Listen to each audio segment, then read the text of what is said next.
Mikao Usui. Mikao Usui foi o canalizador da terapia Reiki da forma como a conhecemos hoje. Ele nasceu em 15 de agosto de 1865, numa vila próxima à cidade japonesa de Nagoya.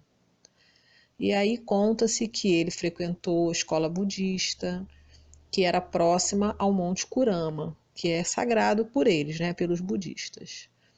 Ele veio de uma família com a tradição samurai. Então ele estudou profundamente a medicina oriental, a psicologia, religião, artes marciais, ervas, e tudo isso era da tradição deles. No templo budista, no Monte Kurama, ele estudou o Kiko, conhecido como Qigong. É uma arte, existe até hoje, que melhora a saúde por meio da meditação, por exercícios de respiração e de movimento.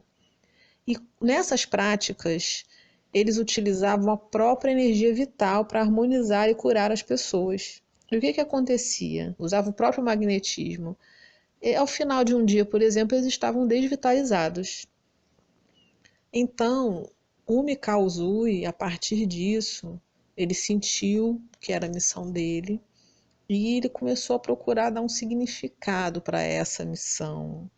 Ele foi viajar para a China, para o Tibete, entrou em contato com várias técnicas da medicina tradicional chinesa e tibetana. Em 1914, Usui decidiu se tornar um monge budista e anos mais tarde ele retornou ao local em que estudou o Kiko, que foi o Monte Kurama. E aí conta-se sobre a iluminação dele, que ele fez um retiro de 21 dias, onde praticou jejum, cânticos e orações. E no final desse período, que foi em março de 1922, Mikao Usui teve a sua experiência, chamada Satori, que seria a iluminação. Então, ele canalizou a informação de como transmitir a energia sem que saísse a energia dele, né? Sem que liberasse o magnetismo dele, ele ficasse enfraquecido.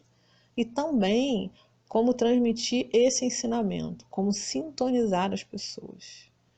Aos poucos ele foi testando em si mesmo e nas outras pessoas, e depois começou a ensinar o que ele tinha canalizado, o que ele tinha recebido. E no Oriente, toda técnica de cura requer uma iniciação. Por isso que até hoje chamamos de iniciação. Porém, também podemos considerar que é uma sintonização, porque é a sintonização dos nossos chakras, dos nossos corpos com aquela frequência energética que é a energia Reiki, aquela frequência específica que é o Reiki. Existem outras frequências que são outras técnicas, outras terapias, outras energias.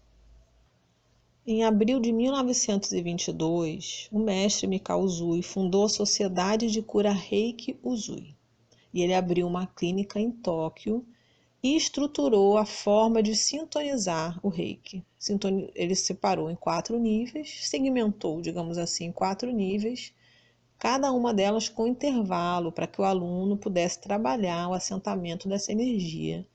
Esse intervalo, ele era mais de um ano, muitas vezes. Quando eu fiz, há 20 anos atrás, já era assim, a gente já não fazia seguido. Hoje, devido até mesmo à própria energia do planeta, o quanto a gente está tendo acesso de informações e de frequências, já é possível da gente fazer uma iniciação por mês, digamos assim. Se a pessoa estiver ali em sintonia com aquilo, claro que quanto mais rápido, mais a gente pode sentir as catarses. Porém, é possível. Nós já temos hoje mais condições energéticas para isso do que antes, tá? Isso é um dos motivos. Claro que existem outros, até mesmo a questão da filosofia oriental, acredito eu, assim, tudo feito com muita consciência, sabe? Então, fazia o primeiro nível e iria para um processo de experimentação de tudo aquilo que aquela sintonização estava proporcionando para a pessoa. Esse também é um outro motivo que, para mim, no meu ponto de vista, é válido até hoje. Dos 19 mestres iniciados pelo Mikao Usui, o Sujiro Hayashi foi o único que se preocupou em levar o reiki para o povo. Mikao Uzui desencarnou em 9 de março de 1926, 4 anos depois de ter recebido a nova versão dessa técnica milenar, que é a que a gente utiliza hoje. Ele era uma pessoa muito calorosa, simples e humilde. Tinha inúmeros talentos, gostava muito de ler e o conhecimento, como eu já falei, de medicina, psicologia e teologia das religiões. Ele tinha tudo isso, um conhecimento muito vasto, né? O hábito de estudar e colher informações, com certeza, ajudou Mikao Uzui a preparar esse caminho, para que ele pudesse receber, canalizar toda a informação da percepção e da compreensão do Reiki. Existe um memorial de Uzui, está na apostila, vocês podem ler, é muito interessante. Mestre Hayashi foi um famoso médico oficial da Marinha Japonesa. Ele veio de uma família rica e influente e tinha clientes dentro da família real japonesa. Ele tinha uma clínica médica nos arredores de Tóquio e secretamente ele atendia e treinava alunos de Reiki. Foi nessa clínica que a senhora Takata conheceu a técnica. Mais à frente eu vou falar da história dela, que é uma história muito bonita, uma história linda de Reiki.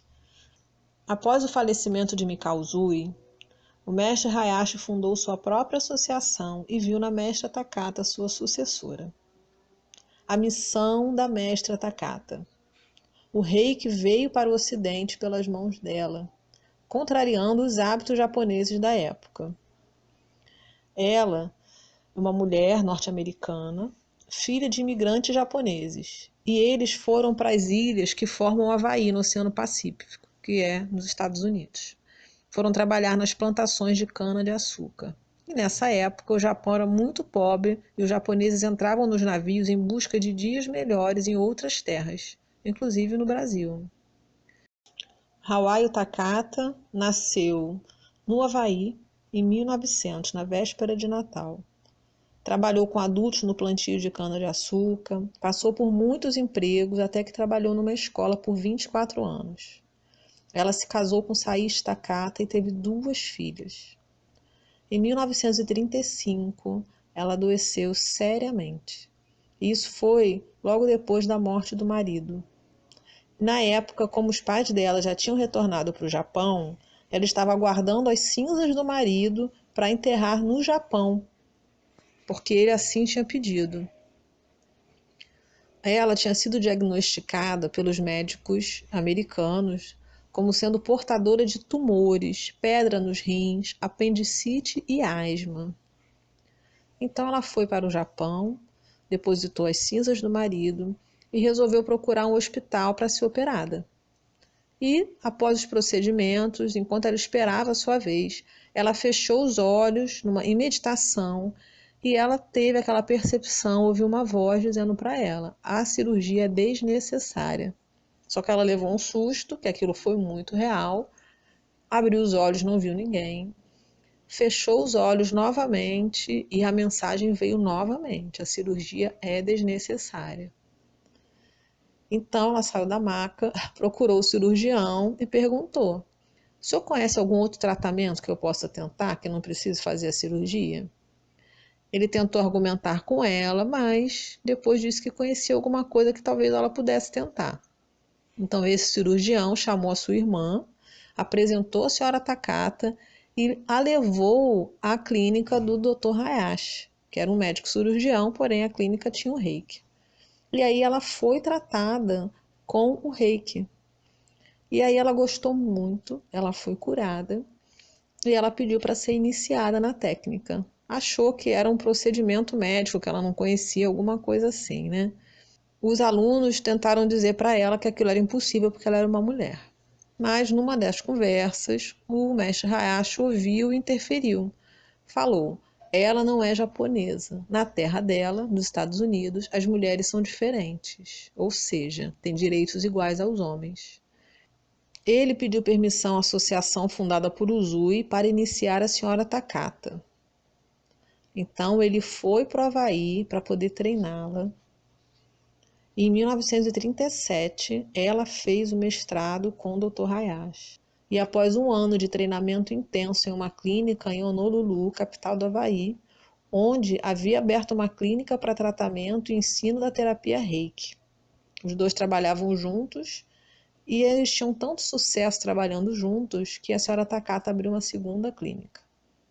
A senhora Takata iniciou 22 mestres, japoneses e norte-americanos, por volta de 1970, e fez inúmeras viagens aos estados da Califórnia, onde ministrou cursos inicialmente organizados pelo ex-servidor da Marinha norte-americana John Gray, seu terceiro aluno de mestrado da Califórnia e que a conheceu quando servia no Havaí, e sua mulher Betty Gray, que era reverenda evangélica.